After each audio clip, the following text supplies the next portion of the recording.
So guys, as expected, I finished all 3 games in the Super Mario 3D All-Stars collection pretty recently, and it was honestly a blast replaying these iconic Mario titles. However, I figured that my love for them shouldn't end too soon, which is why I'll be conducting a few ranking videos for each game listed in this collection.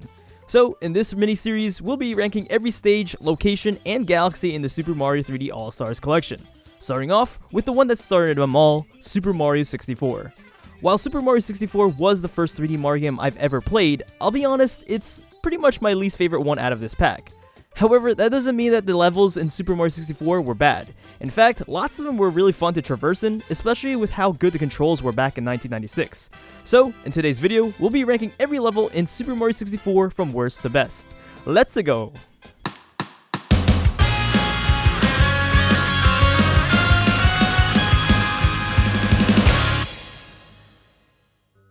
Starting off this list, we dive straight into Dire Docks. This small world doesn't have enough redeeming qualities, to be honest. I think it's really cool that Bowser hid a submarine in this level, but other than that, it's pretty much all this place ever has. It's a generic water area with sea creatures and an annoying red coins mission, and the surroundings are honestly just way too bare, and while swimming in my opinion is the best in all 3 games, it still makes the traveling slower. The dark spooky exit leading to the castle grounds, left of where you enter the second area, is even more interesting than this level. Sorry, Dire Docks, you kinda suck to me. Up next, we have Snowman's Land, or what I like to really call it, Filler Land. When it comes down to which snow level I like better, Cool Mountain takes the cake. And here are the reasons why. Compared to all the other worlds in this third area, this one is really small, and the biggest tour attraction is the big snowman in the middle. However, you can literally climb to the top of him so easily, especially after you learn how to pass that stupid area with the penguin. And the best part is, you only have to do this once. Yep, only 1 star for that highlighted name of this level. I do admit though, the igloo is pretty cool, and finding that for the first time was so magical, and it provided a neat way of getting the star. But yeah, other than that, I still feel like this was a filler world because of a lot of the stars were super easy to get, and it looked pretty bland. Not as bland as Dire Docks, but pretty close.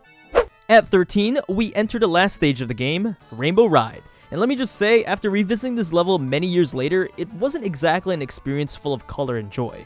This level is just a cluster of random stuff to jump and move around in. The magic carpet rides take way too long to move, and it doesn't help that the camera in this game isn't the best. The worst part is, if you miscalculate a jump or get hit by anything such as those black orbs that spit fire, you most likely are going to start the level all over again. However, I think my favorite part of this level is this area over here. I don't know how to describe it, but it feels more Mario platformy and more fun to be in rather than waiting on those stupid carpets. Overall, I think this level had a lot of potential. I think it would have shown if it wasn't so random, and for a last level, yeah, I don't really look forward to it. Moving on from the sky, we make a landing onto number 12, Shifting Sandland. Now, I'm not one to look forward to sand levels in Mario games, but this wasn't too bad. I think it had some interesting puzzles, and the pyramid section is actually one of my favorite sections I look forward to in Mario 64. Whenever I pop in, I feel like I'm Indiana Jones or Tomb Raider. There's just a bunch of stuff here to avoid and to get around, and I appreciate how it's supposed to be, like, mysterious. Not to mention, the boss in this world is pretty cool, and is the only one where you actually get to punch or kick him straight in the eye. But yeah, while the pyramid is great, the outside isn't as pleasing to me, which is why Shifting Sandlands isn't higher on this list. At number 11, we head on over to Jolly Roger Bay. You know, the one with a really mysterious sunken ship and hidden pirate treasure? Yeah, that one. Unlike Dire Docks, Jolly Roger Bay had more substance and the missions felt more varied. I like how after completing the first level, the ship finally rises after it was emptied out and just stays there for the rest of the level. It feels like there's just added continuity even though it isn't really that important. The Red Coins mission was also not annoying compared to Dire Docks, and I think the missions overall did a great job making the player explore all around the area. And this level overall honestly fits the theme since it's supposed to be more pirate and treasure-like. Unfortunately though, this area isn't super exciting, which is why it sits at the lower end. Get it? Because, you know, the ship before was in the bottom of the sea, so, yeah. Anyways, let's move on. Hitting our big number 10 is Lethal Lava Land. Now, I actually really like this one, but what makes it not much higher is the fact that I think this one overall is just super easy for something so deathly. Not to mention, it really wasn't that big, especially after you unlock the wing cap and after you start using that Cooper shell to ride across bodies of water. The Red Coins mission you could literally do in 10 seconds, the log one in like 20, and it seemed pretty repetitive battling those bullies. However, it is interesting to see how much bigger the volcano is compared to the overworld, and I honestly had fun traversing there. But yeah, overall, Lethal Lava Land didn't really live up to the name. It's usually a cakewalk for me even years later. Fun, but too easy. Moving on, we have Bob-omb Battlefield taking the number 9 spot. This iconic level isn't too boring or too crazy. I think it's a solid first world where you can freely explore. Scaling up the Spiral Mountain is always pretty satisfying, and just like Jolly Roger Bay, does a pretty good job keeping the missions different from each other. And just like in many of my other ranking videos, the first world always has a hard time being one of the top picks because of its easy difficulty and introductory segments. The open space allows you to learn more about Mario's moves, shoot wherever you want from multiple cannons, makes you get accustomed to the camera. It's all here in Bob-omb Battlefield. Stepping on over to number 8, we enter the scariest level in the game, Big Boo's Haunt. Now, just like in many other Mario games dealing with boo houses, this one includes various rooms and some type of puzzle solving. Not to mention, this is one of the few times where you actually have to kill boos to move on. I think this idea itself is pretty great, especially since it's a big break from just solely platforming. The rooms in this mansion are also very different with various gimmicks, and it hosts the famous scary piano. Yep, still scary like before. You can also use the invisible cap to go through walls, walk a merry-go-round, open a hidden passageway. This world overall is pretty spookily solid. Coming in at number 7 is a strange world known as Wet Dry World. This stage is pretty random looking, but compared to Rainbow Ride, this all just works. I think it's because it incorporates these weird triangle things, which changes the water levels from low, middle, to high. Whenever you change the levels, the whole world starts to make sense. Like, when it's higher, you are now able to reach higher areas thanks to this platform going higher, or now you can understand why this big block is here when the water is so low. I also thought the missions here were pretty fun because everything isn't so linear. It's more of a puzzle-like world, and the fact that there is a hidden old town after you blast yourself to that one area makes you want to learn more of why it's so hidden. It's definitely classified as one of those more mysterious worlds, and, you know, I kinda dig it. At 6, we arrive at the better Snowland, Cool Cool Mountain, another iconic level. Cool Cool Mountain is notorious for its amazing slide race and for dropping this dude off the cliff. Yep, don't lie, you did that once at some point. Stage 4 is one of my favorite levels because of how much there is to do in such a big area. There isn't a lot of filler, and every section seems to be very important at some point. Whether it be collecting the red coins, racing the snowman's head to its body, or just fighting out where you're supposed to wall kick. Seriously, that took me a while to figure out, but it's cool how you have to get there. Overall, this level is just full of life. The moving snowman, the mother penguin who lost her child, the ski lift, the slide, the atmosphere, these are the reasons why this one is so high. And cool. Breaking our top 5, we enter the depths of Hazy Maze Cave.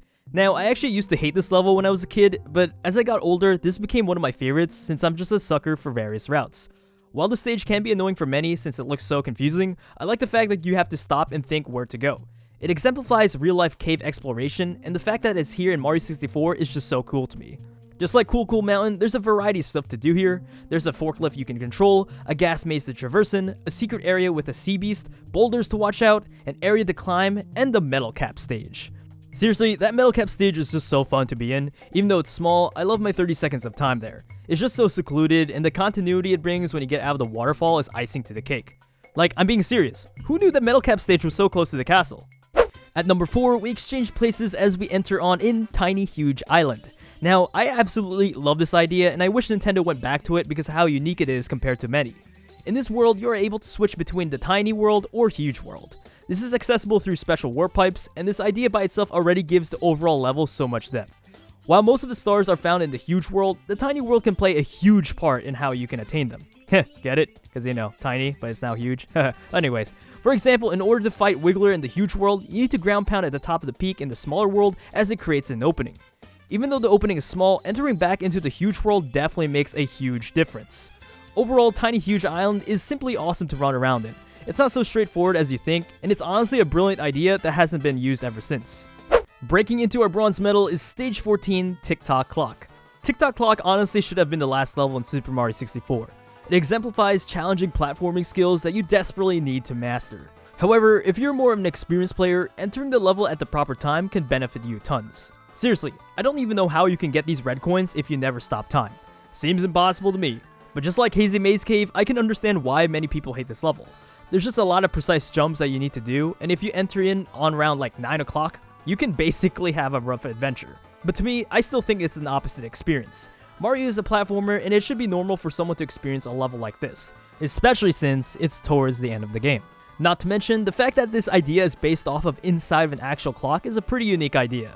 And you gotta also admit, while it's not as iconic as Bob-omb Battlefield, it's definitely iconic to the point that Mario Kart even made it its own course. However, entering the number 2 spot, we have the number 1 iconic level in Super Mario 64, Whomp's Fortress. Man, this level brings back so many memories, and honestly, that's the thing. Yep, I'm gonna say it since it's my list, but the nostalgia is real here. Jumping through this area, taking the metal cap for no reason, killing this exact piranha plant because he's in the way here, stomping this Whomp by clipping through its body. Yep, all of these are super nostalgic to when I was 5 years old playing this game. And okay, I get it, it's a pretty small world, but honestly to me, it's always still fun long jumping and flipping through the fortress. Not to mention, there's a certain charm Whomp's fortress has that I just can't explain in words. Maybe it's the fact that the assets to me just fit the description of the stage, or the fact that the blocks remind me of Super Mario Bros. I don't know, but everything just feels so great here. However, despite all of this, it isn't number 1. Yep, my personal favorite and best level in Super Mario 64 is Tall Mountain. Now hear me out, what's strange is I didn't actually like this level when I was younger, but it honestly got super special to me as I got older. And now that I'm actually older, I can appreciate everything that this level has. Seriously, I think every corner brings something special. These mushrooms here are for you to grab its coins, the other mushroom is meant to blast into, until you figure out a different way to do it. This area is a secret shortcut to a higher part of the mountain, and so is this strat. Yep, I know it's OP. A monkey that steals your hat, another secret slide that's basically by this bushy cloud that we only ever saw again in like Mario Party 1. This level just seems to have a lot to uncover. It gives me similar vibes to Whomp's fortress, but each area just has some uniqueness to them. These boulders sometimes piss me off, but that's basically part of the fun. These Monty Moles aren't too much of a threat, but I enjoy their presence as they look like they fit into the green climby aesthetic. Also, a star hidden in a waterfall? Who notices that in the first run? Overall, I think what I'm just trying to say is that there's a good amount of details put into Tall Mountain that I just can't brush off. It's just really fun to run around and climb in, making it feel like an immersive 3D Mario experience. So guys, what do you think? Do you agree with my list, or do you have a list of your own? Let me know in the comment section below. I'd love to hear what y'all think. Anyways, that concludes me ranking all levels in Super Mario 64. While I don't necessarily like most of these levels, I can appreciate how they still hold up today in 2020. If Mario 64 ever got a full remake, the developers at Nintendo could definitely make many of them more lively and interesting.